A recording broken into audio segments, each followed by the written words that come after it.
Good morning, and thank you for joining us today. Before our ceremony begins, Syracuse University would like to acknowledge with respect the Onondaga Nation, firekeepers of the Haudenosaunee, the indigenous people on whose ancestral land Syracuse University now stands. Ladies and gentlemen, please stand as the official party enters and remain standing for the singing of the national anthem by U.S. Army 2nd Lieutenant Drayson Hill, a senior information management and technology student in the School of Information Studies, followed by the invocation by Reverend Dr. Brian Conkle, Vice President and Dean of Hendricks Chapel.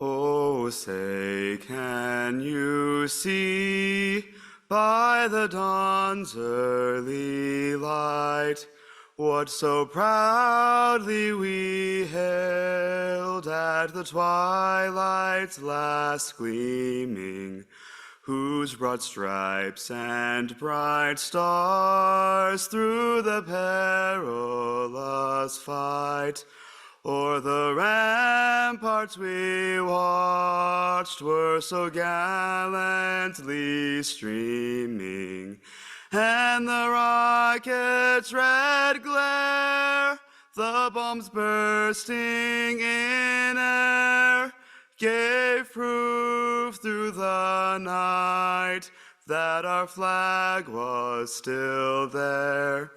Oh, say, does that star-spangled banner yet wave o'er the land of the free and the home of the brave?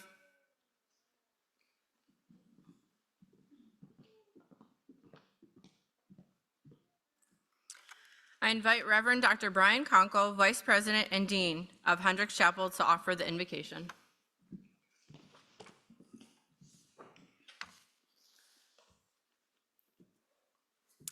Please join me. We give thanks for those who lead through service, the guardian angels among us, who model the type of world we seek to live in rather than mirror the type of world we do live within. We give thanks for those who show the strength of kindness, the confidence of humility, and the satisfaction of sacrifice. We give thanks for those driven by mission, formed by discipline, constructed with character, and motivated by values. On this Veterans Day, as we honor the people and principles that spark and sustain the spirit and soul of our nation, may we all be a blessing to our world, and may we all be an answer to someone else's prayer. Today, together and always, we pray. Amen. Amen.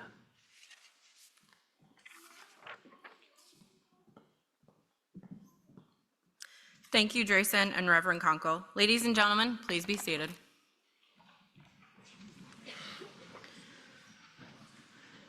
My name is Carrie McKinkle. I'm a United States Marine Corps veteran. I'm currently a school certifying official in the Office of Veteran Success and a 2022 Syracuse University alum with a graduate degree in marriage and family therapy from the David B. Falk College of Sport and Human Dynamics.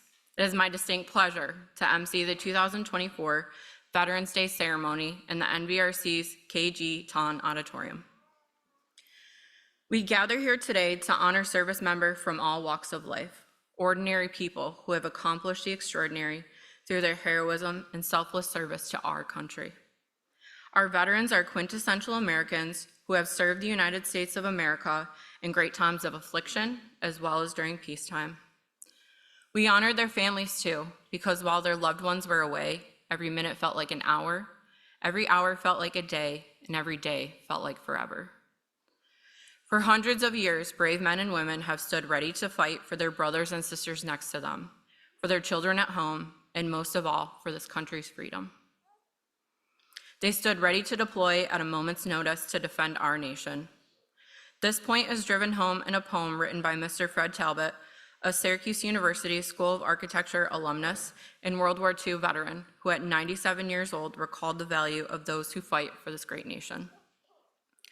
Although Mr. Talbot has since passed away, his legacy will continue to live on in this community. His poem, Our Sworn Duty, which is on display at the Syracuse VA Hospital, reads as follows. Whether the sky is dark or gloomy gray, or blue and full of warming sun, the eagle soars not only for prey, but protect its helpless young. As faithful soldiers with steady nerve, we stand ready to shield our own. Our sworn duty is to protect and serve whenever seeds of hate are sown. We are privileged to show our gratitude to our veteran soldiers, Marines, sailors, airmen, guardians, and Coast Guardsmen. Events such as today's ceremony inherently remind us to take a moment to celebrate the service of these special individuals and to thank those who have worn this nation's cloth. We know their service transcends their time in uniform and transforms into the cultivation of our future leaders of America. With the strength and skills acquired during their time in service, these veterans are destined to contribute to our society through their leadership in the community and mentorship to those who still serve. We thank our veterans for their perpetual patriotism and unwavering loyalty to the United States. We keep in our thoughts those we have lost, those who are away, and all our veterans, past, present, and future, whose willingness to selflessly serve this country has earned them our gratitude. I would now like to introduce the distinguished members of our official party who are participating in today's ceremony from your left. Kim Leonard, U.S. Army veteran, the Veteran Career Services Coordinator in the Office of Veteran and Military Affairs, and the President of the Syracuse University Veterans Employee Affinity Group. Leonel Aviles, U.S. Marine Corps veteran, President of the Syracuse University Student Veteran Organization, and currently an undergraduate student at the School of Information Studies. Reverend Dr. Brian Conkle, Vice President and Dean of Hendricks Chapel. Kent Syverud, the 12th Chancellor and President of Syracuse University, and Lieutenant Colonel retired Theresa Cross, class of 1999, stalwart battalion alum, daughter of 1974 Syracuse University alum, and the mother of a 2014 Syracuse University graduate. I would now like to welcome the 12th Chancellor and President of Syracuse University, Kent Syverud, to the podium to deliver his Veterans Day remarks.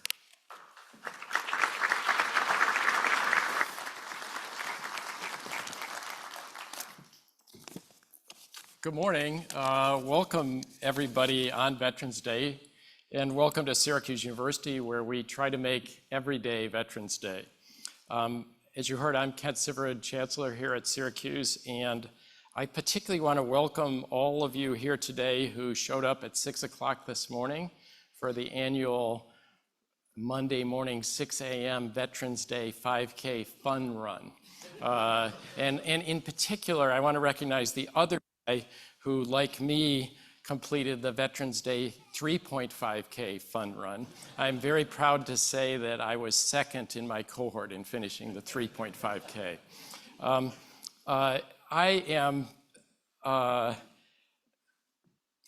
Well, let me say this. Some of you who know me well know that my greatest phobia since I was a kid is speaking in public. I'm terrified to speak in public, and my parents tried to deal with this by making me go out for debate in high school, which did have the effect of making me able to speak in public if I have a detailed set of notes where I've written out every word in advance.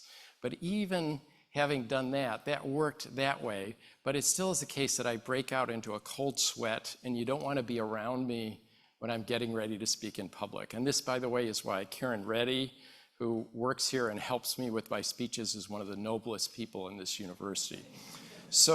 But if there's one thing I've learned from the people who work in this building and in the Daniello Institute for Veterans and Military Families, is that you have to be willing to learn new things and you have to be willing to adjust. So if AI and drones and new threats in Asia or Europe completely change the nature of warfare. You just got to suck it up and adjust, right? So I am going to try and model that today by doing something I haven't done in 68 years, which is try mostly to speak without my notes within 5 feet of me. Okay, so bear with me, this is hard. And to make it a little easier, I thought I'd start with a test. And this test is just for those present who are under the age of 30, okay? You can't participate if you're over the age of 30. But and that includes, by the way, you can't participate if you're in the balcony in the university singers, okay?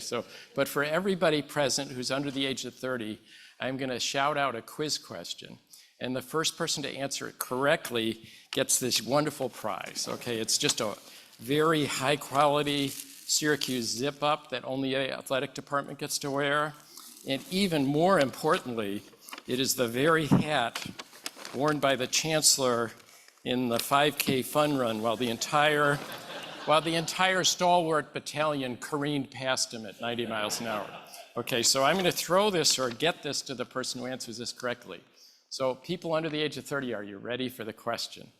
Okay, the question is, where do these words come from? Ready for the words? And thus be it ever, when free men shall stand between their loved homes and the war's desolation. Nobody want to answer it? Want me to say it again? And thus be it ever, when free men shall stand between their loved homes and the war's desolation. Nobody want to guess? Want me to give you a clue? Be ready to answer quickly. Great prize here.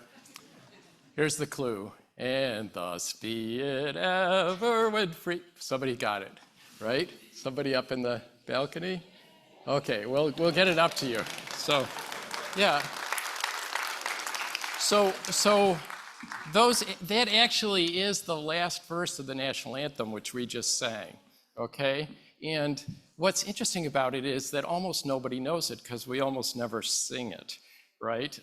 It's kind of like we buried the fact that our national anthem is famous for being the only one that starts with a question, you know, right? Question, right? Oh, say does that Star-Spangled Banner yet wave, right? That's the end of the national first verse that we sing every time. And it's a question that the other verses answer. And of course, the national anthem is not a metaphor. Gee, is it still waving by the dawn's early life? It's actually about an actual battle, the siege of Fort McHenry, or the bombardment of Fort McHenry, the War of 1812. The British had just burned down Washington and were trying to take Baltimore. And it's about, gee, is the flag still waving?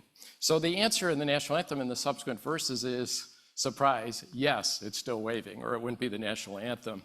But the last verse is not about, is it waving now? It's about looking to the future. And that's those words that I just quoted to you.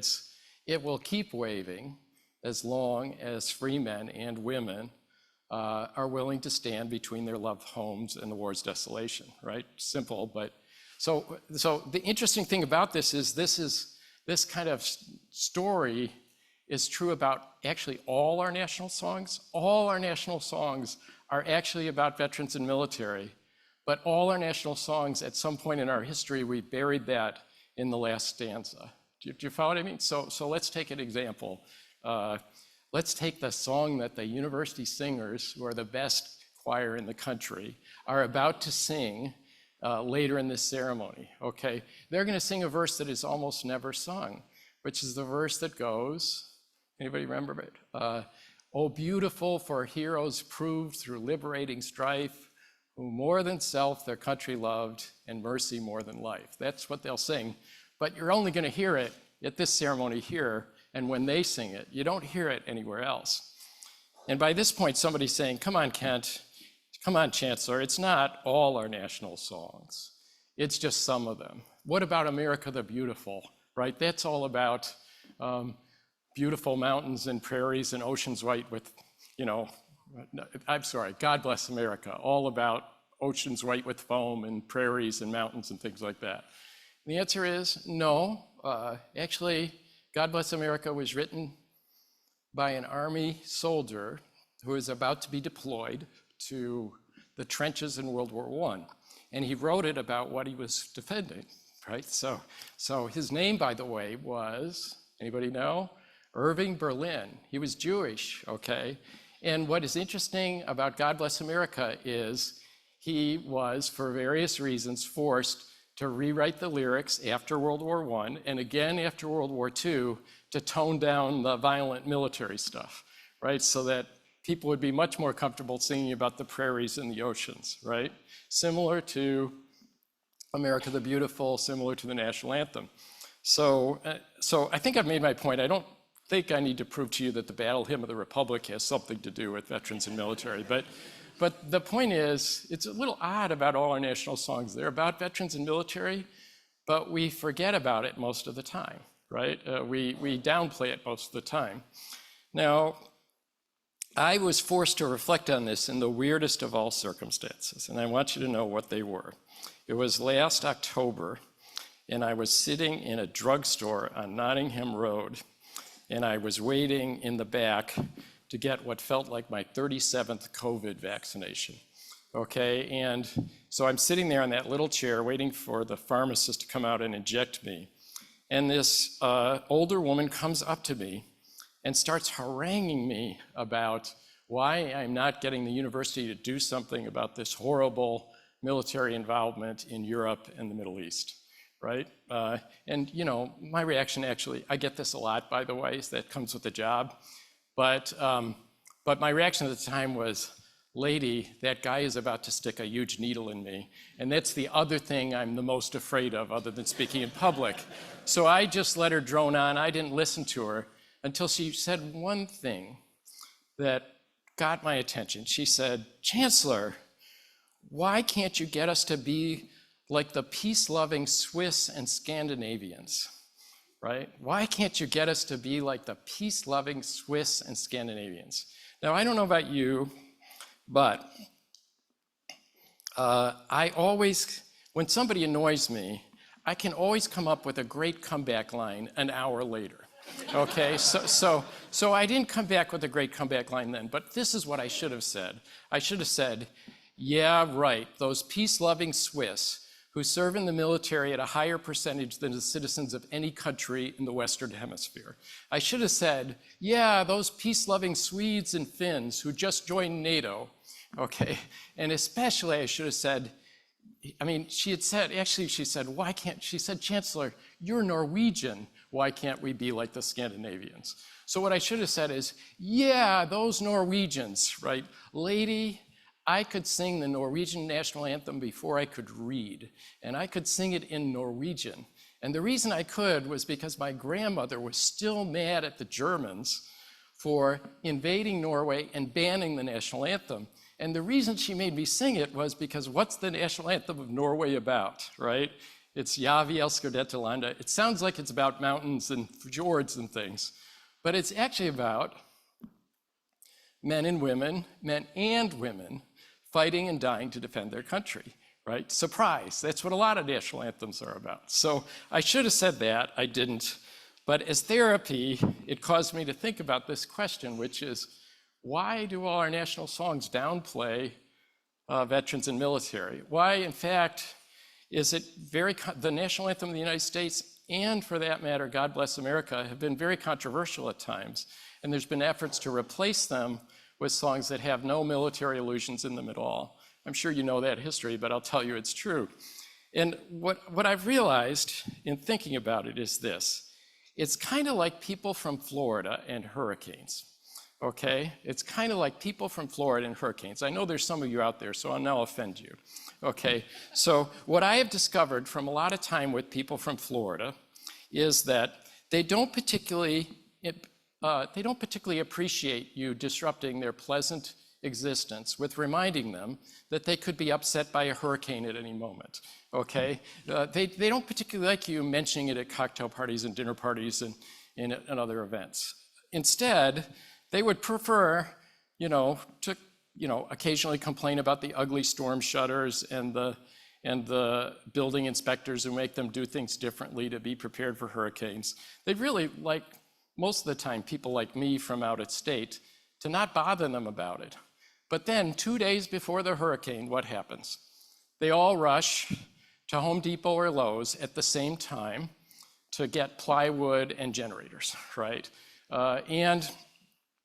So they remember it when it really counts, right? At the last minute, okay? It's kind of like that. Americans with their songs, they don't particularly want to be reminded of violence and people dying every day. Down deep, like Floridians down deep, they know a hurricane could come and upset their existence. But down deep, Americans don't want to be reminded every day that the only reason they have this peaceful, pleasant existence is because somebody's standing between their loved homes and war's desolation. And so what happens is we sing the national anthem, we sing other songs, but we kind of downplay the military piece of it until the hurricane's about to come. And then all of a sudden we remember that piece and we all sing all the verses and all go to the parades, right? So that's the reason for it. Now, why do I say this to you on Veterans Day? I say this to Veterans Day because really one way to understand Veterans Day, it's an antidote for this general national attitude that we actually don't want to be reminded of all that war and gory stuff most of the time. And so that's what we do on Veterans Day. One day a year, we have fun runs and parades, ceremonies like this one. One day a year, Vice Chancellor Haney, the architect of the Renaissance of veterans on this campus, goes on every media outlet in the country to give interviews about veterans. And by the way, media outlets that the rest of the year couldn't tell the difference between the Marines and the Coast Guard, right? And one day a year, we think about all the verses of our national songs. And I think that's a great thing. It's a good thing. By the way, it's a good thing even if much of the time the only people at ceremonies like this one are the people who have actually served and get it already. Because it reminds us that it's an effort nationally to remind everybody in between how important it is, how important it's been throughout every year of almost 250 years of history in our country. Okay, so that's the situation we face. I tell you this for this reason. We're proud that at least one civilian institution in the United States is like Home Depot, and it stocks plywood and generators year-round. One civilian institution in this country tries to have it be Veterans Day every day. One civilian institution is proud that it's okay to wear the uniform every day, everywhere across the institution. One civilian institution is incredibly proud of people who've been through here and done amazing things, like our lead speaker today. One civilian institution is proud of the research focus and the service focus that is on veterans all the year round. One civilian institution is proud of how many faculty and staff we have who have served. One civilian institution is basically proud that it's Veterans Day all year. And I want you to know the heart of that one civilian institution is where you're sitting, and it is Syracuse University, and we're proud of that. I'm so grateful to all of you for that. But for those of you under 30 who didn't know about the last verse of the national anthem, what I'd say is this: I would like you to do this for the rest of your lives when you're with all those civilians who don't know much about the national songs and where they came from and why. I'd like you occasionally, as you're singing them, to remind them that actually this is about veterans and military people and what they've done, and that they're still available, not just when you think to call for them, but at all times, including in emergencies. And I'd like more people than just the people that come through this building to be aware of that. So thank you for being here, and go Orange.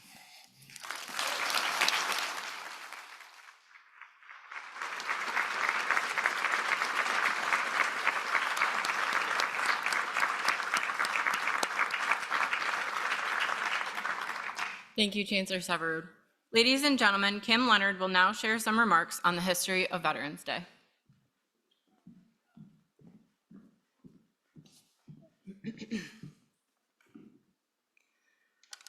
My name is Kim Leonard. I am the Veteran Career Services Coordinator in the Office of Veteran and Military Affairs, as well as the President of the Veterans Employee Affinity Group, and I am a proud U.S. Army veteran. Long before the term Veterans Day had any significance, America and the rest of the world observed November 11th as an important day in history. In World War I, then known as the Great War, Allied nations and Germany agreed to an armistice after 4 years of fighting, which resulted in 9 million deaths and 18 million wounded. The sounds of World War I suddenly became silent at 11 o'clock in the morning on the 11th day of the 11th month of the year 1918. November 11th would thereafter be known as Armistice Day, which became a legal holiday in 1938. In 1947, Raymond Weeks, a U.S. Navy veteran from Birmingham, Alabama, had the idea to expand Armistice Day from honoring veterans that have died in World War I to honoring and remembering all veterans that have served.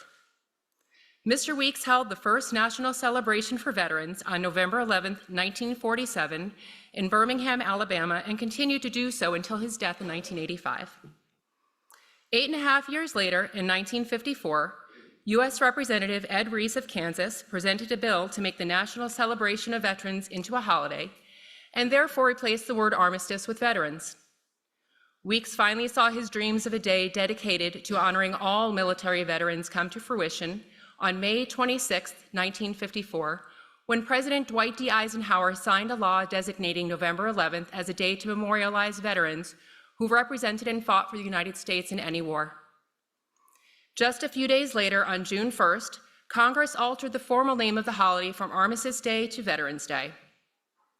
The Uniform Holiday Bill changed the national commemoration of Veterans Day to the fourth Monday in October, starting in 1971, to allow for a 3-day weekend for federal employees.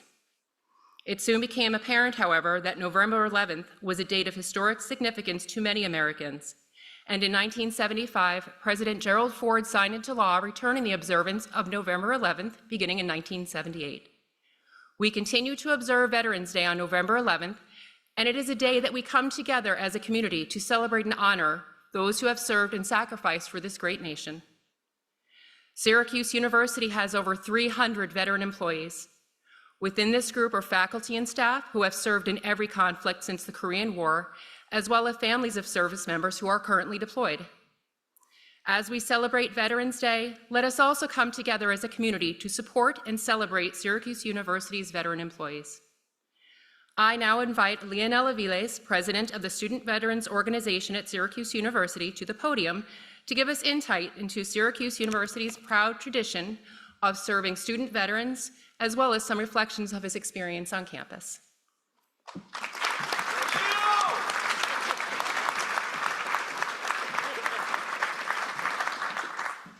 Good morning, everyone. My name is Leonel Aviles. I am a United States Marine Corps veteran, currently studying Information Management and Technology at the School of Information. This year, I have the honor of serving as the president of the Student Veterans Organization at Syracuse University and having this opportunity to briefly discuss the history of Syracuse University's veteran population. Syracuse University has a long-standing tradition of supporting the military and veterans dating back to the Spanish-American War. Our involvement with the national defense officially began during World War I in the spring of 1918 with the formation of the Student Army Training Corps, or SATC. By December of 1918, the SAT was demobilized due to the armistice. It is estimated over 1,000 men received training at Syracuse University during the brief months that the SATC existed. Following the demobilization of the SATC, an ROTC unit was authorized in 1919.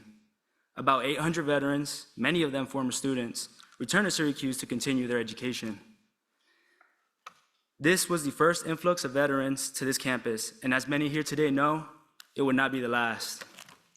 When World War II began, students and faculty of Syracuse University responded to this national crisis by enlisting in the thousands.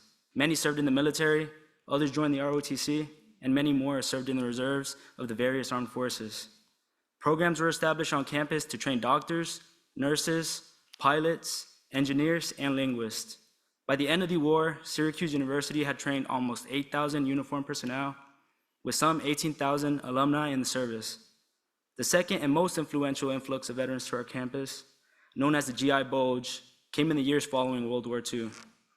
Chancellor William P. Tolley saw an opportunity for Syracuse University to serve those who had served. As a result of Tolley opening our doors to veterans, more than 7,000 veterans enrolled in the fall of 1946.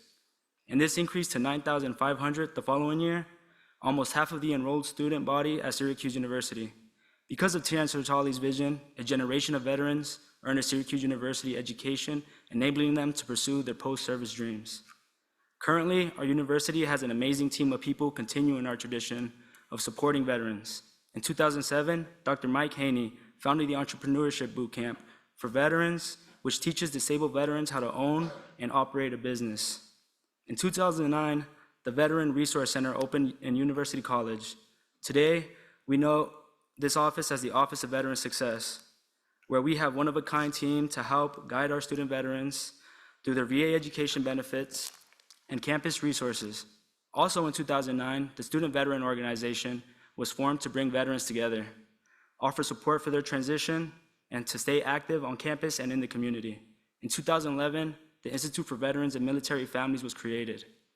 This organization offers free training programs to help veterans and military spouses with their transition to civilian careers and assist veterans with navigating service through a national system of coordinated care when they come back to the communities. We also have an outstanding leader in Chancellor Syverud with a similar vision that Chancellor Tolley once had.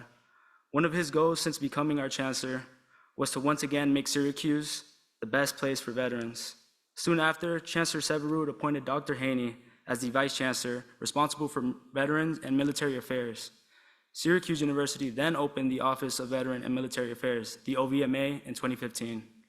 The OVMA is the front door to anything student veterans need on campus.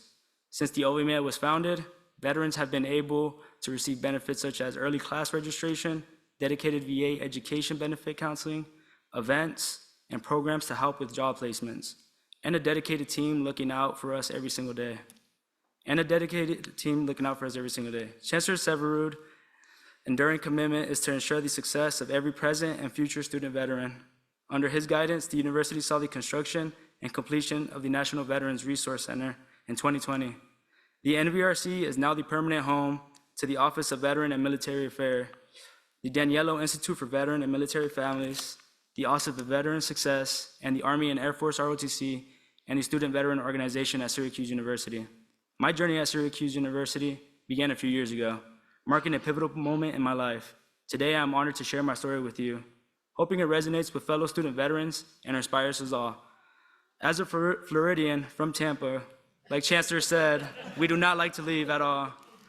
I didn't come here because of any deep connection to Syracuse, but because of the incredible support and dedication the university offers to veterans like me.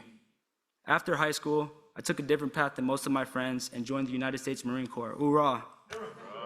I was driven by a desire to serve my country and make a meaningful impact.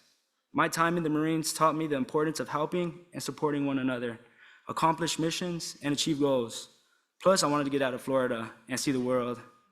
Over time, the excitement of adventure began to fade, and I realized that supply work wasn't what I wanted to do anymore. These experiences, however, sparked a deeper desire to grow and challenged me to seek new opportunities beyond military service. In 2022, I discovered Syracuse University through the Warrior Scholar Project. Originally, I had planned to return back to Florida for community college, but the friendship I made during the program, especially a buddy named Tristan, who actually is in Columbia now due to Syracuse University, convinced me to come here. And encouragement I also received from the university staff changed my plans entirely. I started my bachelor's degree in information management and technology at the School of Information Studies. What began as a general interest in technology evolved into a passion for cybersecurity and data analytics. And I am now focused on building a career in the tech industry. My studies have provided me with skills in risk management, data manipulation, and programming languages, preparing me to thrive in the world of technology.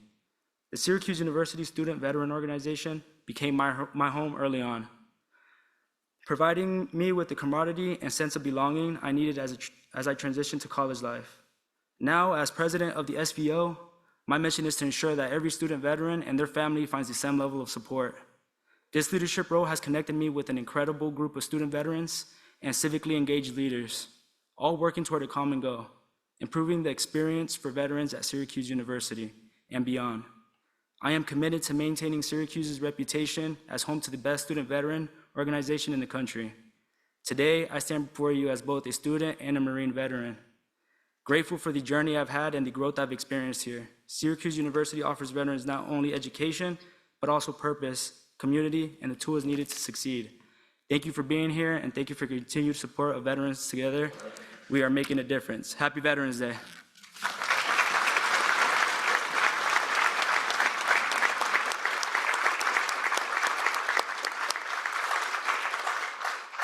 Thank you, Leonel.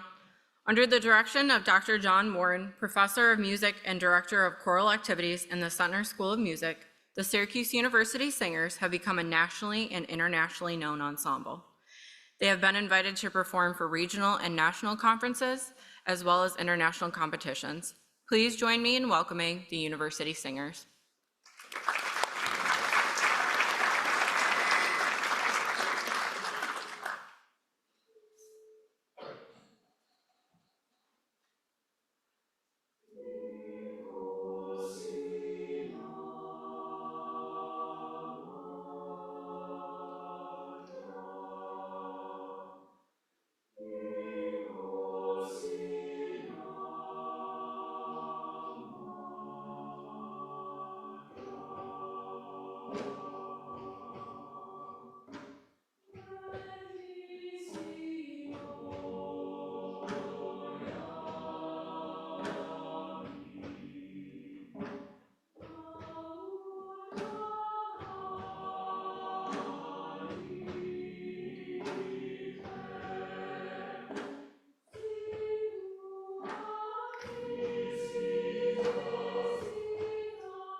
Thank you for that wonderful performance.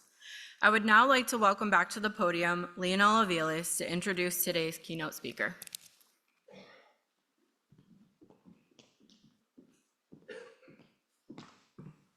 Thank you, Carrie.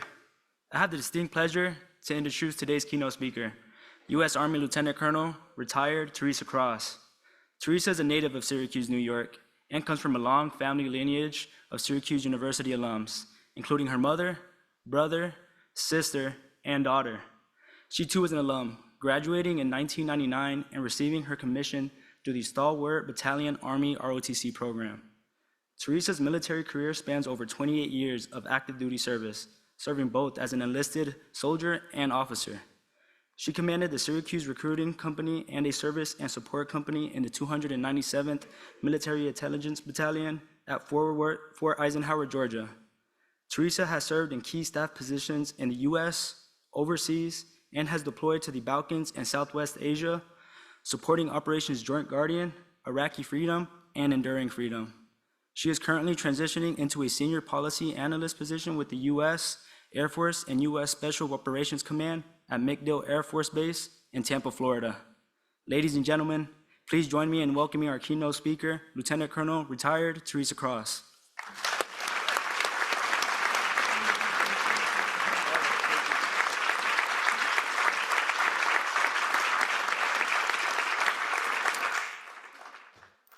thank you all for being here, and good morning. Thank you to the OVMA, Office of Veteran and Military Affairs, and a special thank you to Lieutenant Colonel retired Dwayne Murray, whom I had the pleasure of serving with while in the Army.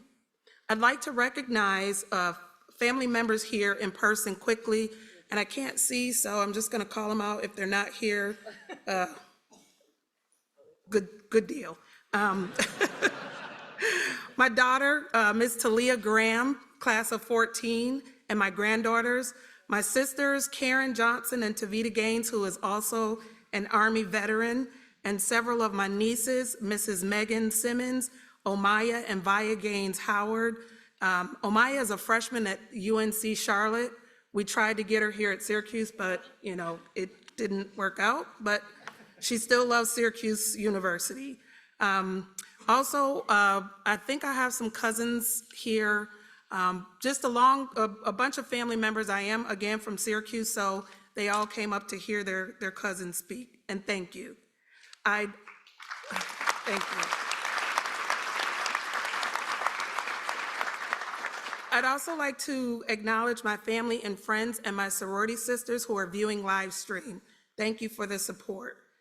As my bio states, my family is a Forever Orange family. I was born around the corner at Krause and raised here in Syracuse. As my bio said, my late mother, Jean Johnson, who started this legacy and would have celebrated her 50th class reunion this year. My oldest brother, who is engineering, the L.C. Smith, it's a different name now, L.C. Smith College of Engineering, both his undergraduate and graduate time there.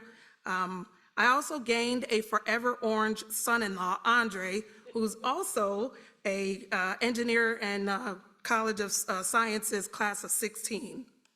And I'm also a part of a military family. My late uncle, James Dixon Sr., was a United States Marine Corps veteran and a Vietnam War veteran. Two of my sisters are Army vets, and I have 2 Army vet nephews and 1 who's still serving in the Army at the National Security Agency. I was talking to someone recently and mentioned that I was going to be the speaker for this event, and they replied, "When is Veterans Day?" And at first I thought, well, who doesn't know when Veterans Day is? But then I realized that if people do not have a direct connection to veterans, it probably isn't at the forefront of their minds. Well, please let me put some numbers in the forefront of your mind. In November of 2023, the Pew Research Center reported that 6% of the country's adult population are veterans. That's about 18 million or so people. And a few more numbers that I think are important. If I call your group out, please stand. There are fewer than 120,000 World War II veterans, 767,000 Korean conflict veterans, 5.6 million Vietnam War veterans, and 7.8 million Gulf War era vets. If you're in the room, please stand.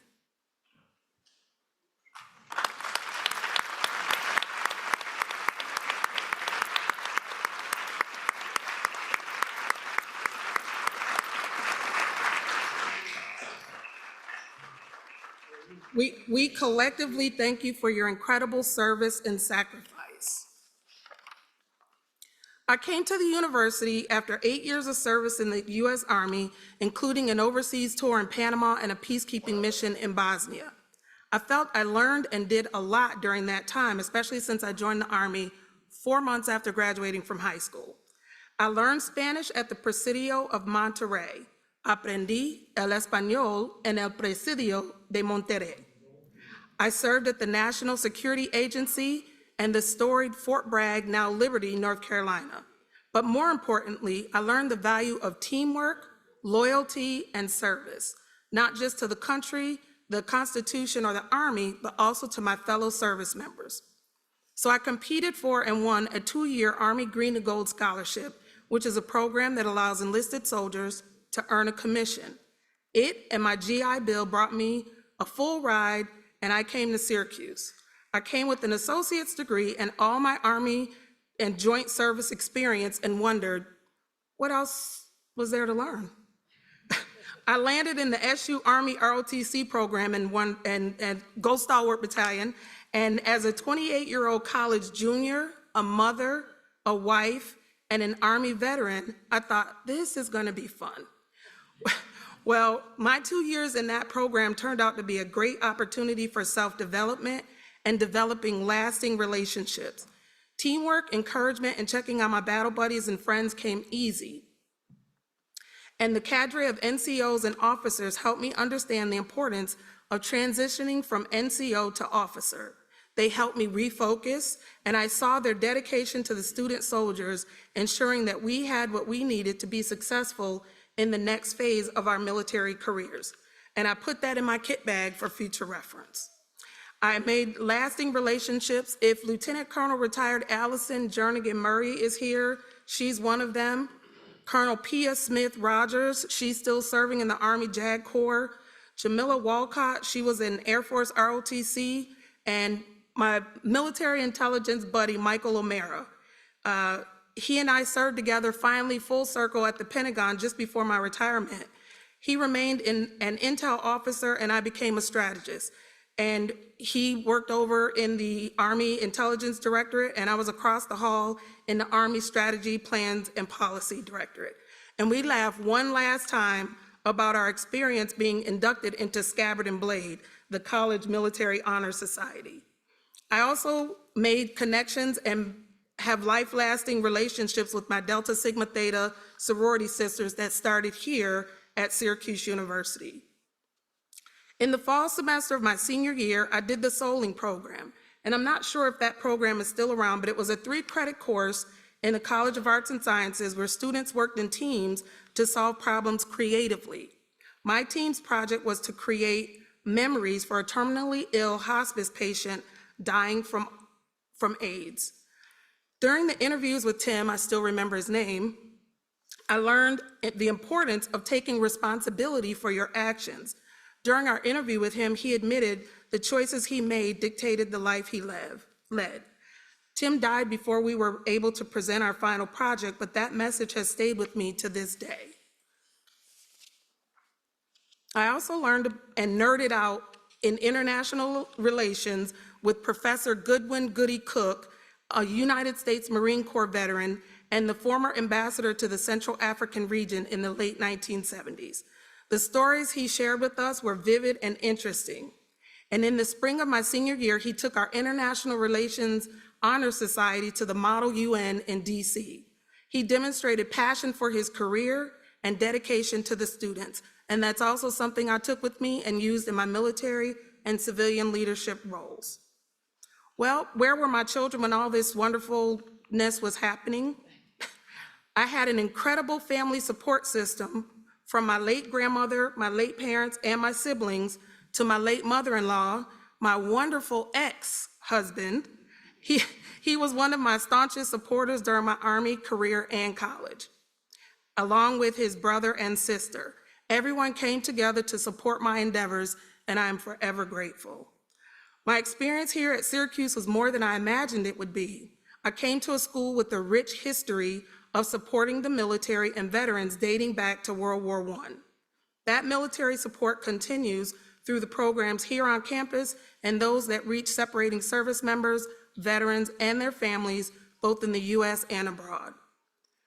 This year, the U.S. Department of Veterans Affairs 2024 theme for Veterans Day is loyalty and service. I encourage everyone to strive to implement these values, whether you are a veteran, especially if you're still serving, or simply a concerned citizen. Remain loyal to the U.S. Constitution, your service, your fellow service members, and your family and friends. Check on them, reconnect with them, and build and strengthen the bonds that initially connected you.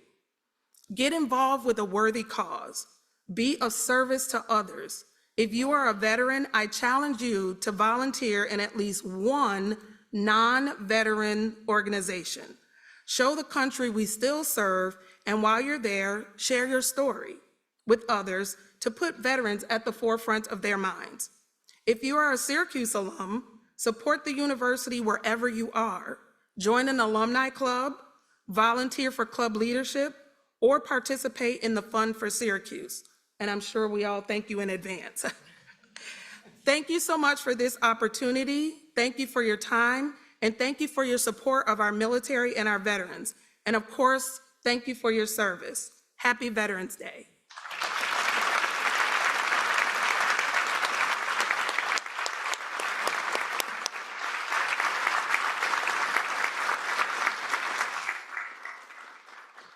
Thank you, Lieutenant Colonel Retired Cross, for your remarks. To recognize our veterans in the audience today, members of the 198th Army Band from Rochester, New York, and part of the 99th Regional Support Command at Fort Dix, New Jersey, will now play the service anthems for each branch.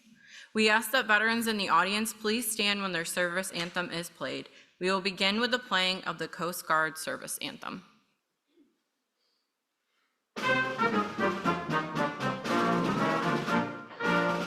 The United States Coast Guard.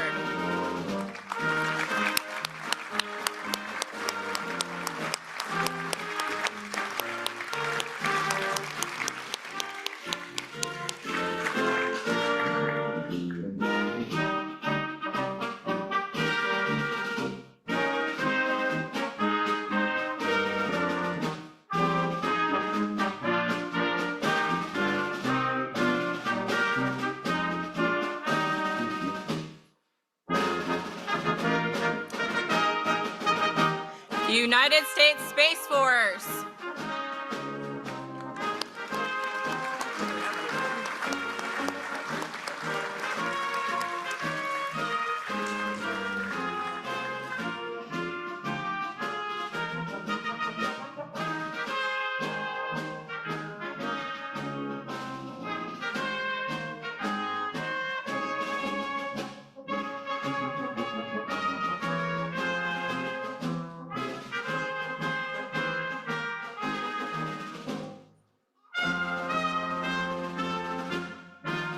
The United States Air Force.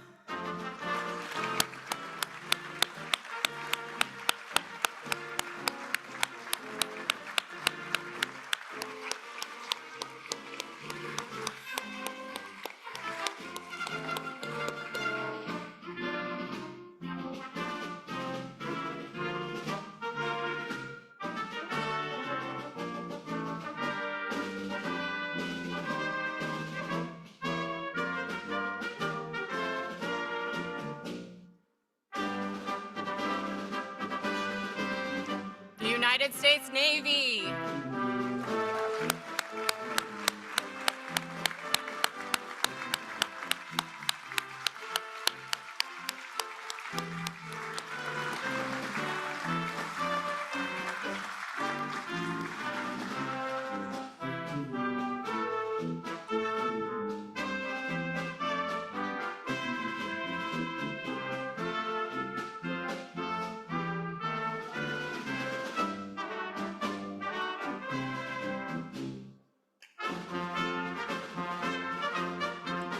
The United States Marine Corps.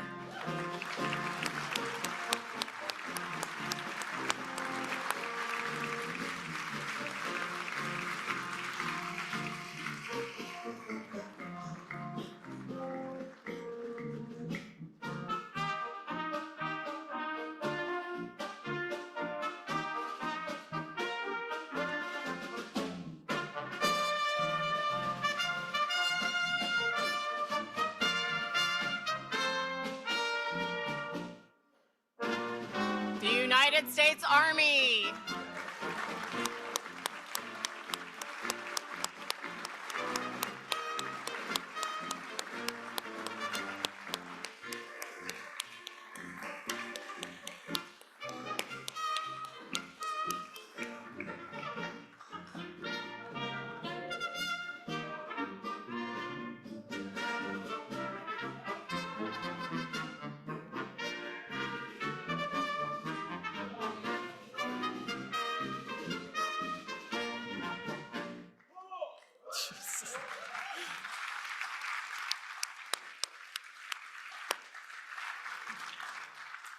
Thank you to the members of the 198th Army Band for your support of this year's Veterans Day ceremony.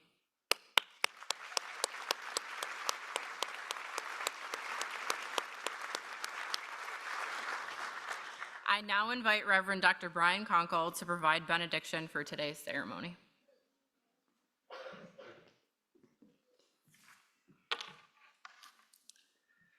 Receive this blessing. May we depart as instruments of peace. Where there is hatred, let us sow love.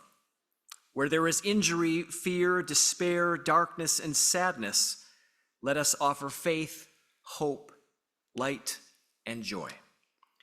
May we console and be consoled, understand and be understood, love and be loved. May we give and receive, confess and forgive, let go and be born again. May we depart this day and always in peace. Amen.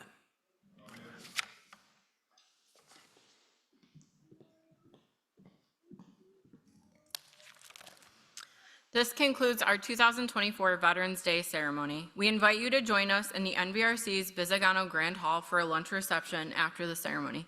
Thank you all for celebrating with us, and happy Veterans Day. And since they continue to give me a microphone after the Marine Corps birthday, happy belated Marine Corps birthday.